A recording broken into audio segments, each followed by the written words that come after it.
Mostly the acceptance rate of Ivy colleges usually lie between 3.5% to up to 9%. So one thing is for sure, it is slightly or a little more difficult to get into Ivy League colleges as compared to the other colleges. But let's say I want to be in those 9% students, I want to get the best possible college across the globe, then what do I need in my own profile to make it to those colleges? तो जल्दी से start करते हैं सबसे important और सबसे बड़े point के साथ में, गुड ग्रेड्स मैटर.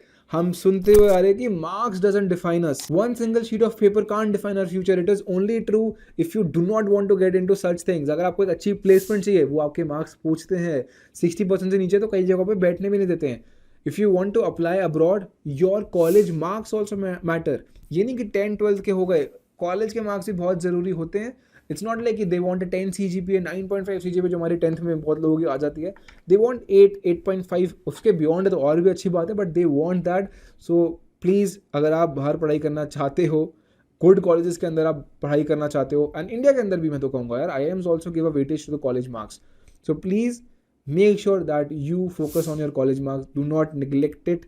बाकी चीज़ें कर रहे हो बहुत ब्रिलियंट, बट उतना ही थोड़ी सी पढ़ाई कर लो, हल्की सी, कॉलेज की भी, तो एक अच्छी CGPA मेंटेन कर पाओगे and you will realise its benefits later on. Plus plus plus, it's not just about your 10th, 12th and college.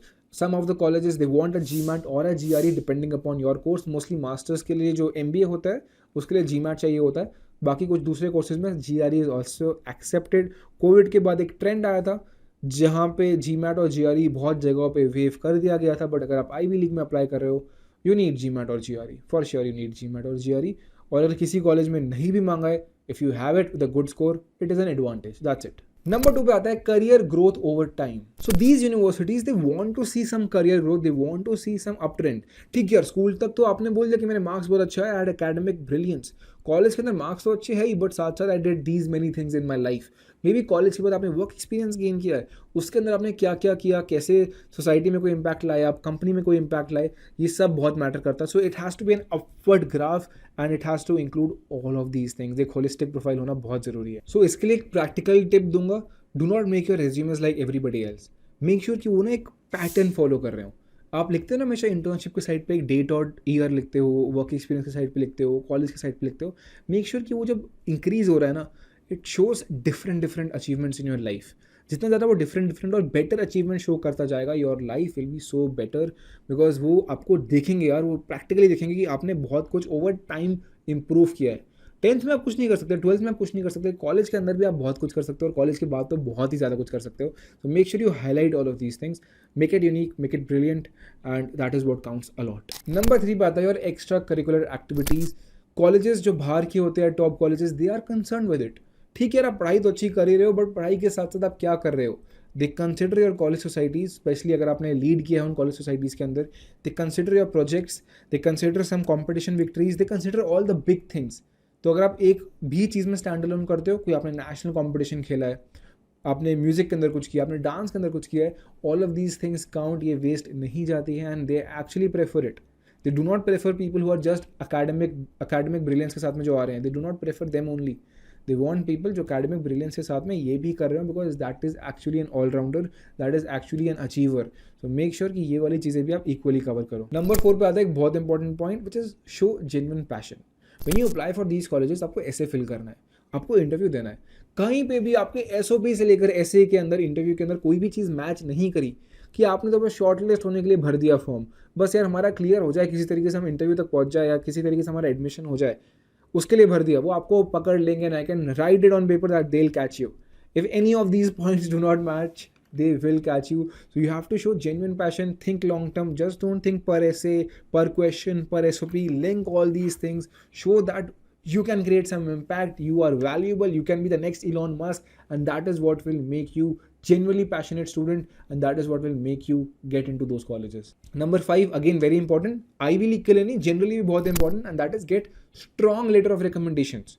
Strong letter of recommendations आप कैसे ला सकते हो, हाई पोस्ट के लोगों से आप कैसे ला सकते हो, बेस्ट पॉसिबल चीज़ें आप उसमें कैसे लिखवा सकते हो, all of these count a lot. बहुत लोग क्या करते हैं, किसी भी रैंडम प्रोफेसर से कॉलेज के अंदर आपने जाके LOR ले लिया, it is still okay, it counts, but make sure that it is not the only thing that you are providing. कोई बेटर LOR, अच्छे LOR, किसी अच्छे कंपनी के अच्छे प्रोफाइल के LOR अगर आप ला पाओ किसी भी इंसान से, that actually matters a lot because it is slightly unique, एकदम बराबर नहीं है वो बाकी सारे LOR से. Lastly, show practical experience.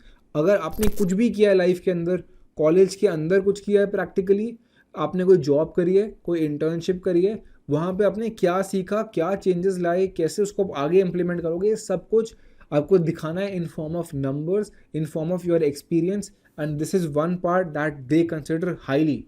इतना ज़्यादा इंपॉर्टेंट है कि कुछ कुछ कॉलेजेस स्पेसिफिकली बोलते हैं कि 2 साल का एक्सपीरियंस चाहिए, 4 साल का एक्सपीरियंस चाहिए. They consider experience as a very big thing. जितना आप एक जॉब करने से सीखते हो, आप कभी भी उतना कॉलेज या स्कूल से नहीं सीखोगे. And people who have actually done jobs, who have actually gained experience, they know it कि कंपैरिजन नहीं है यार, कोई कंपैरिजन नहीं है. And it's not just about the company work, life skills के बारे में भी आप बहुत कुछ सीखते हो जब आप एक स्पेसिफिक जॉब को कर रहे होते हो. सो मेक श्योर कि आप उनको सही से दिखाओ. अदर दैन दिस, आपके लीडरशिप स्किल्स, आपकी एक्स्ट्रा करिकुलर एक्टिविटीज़, आपकी कम्युनिकेशन स्किल्स, आपकी leadership qualities, all these things combined will really help you make a stand out profile along with brilliant essays, brilliant interviews that you will be giving. Trust me, all these things combined is the only part you need to make it to great Ivy League colleges across the globe. इसके अलावा और कोई point ऐसा है ही नहीं जो चाहिए. If you can cover all of these, I know कि थोड़े बड़े पॉइंट्स है, इतना ईजी नहीं होगा, but if you can make sure that you cover these things, you will be in the top 9% people who are accepted in these colleges. If you have any questions regarding this, let us know in the comments. We'll be making more such videos to help you out with this. So if you have, again, any topics in your mind, let us know in the comments and we'll be coming up with videos on that. Till then, we'll see you in the next video.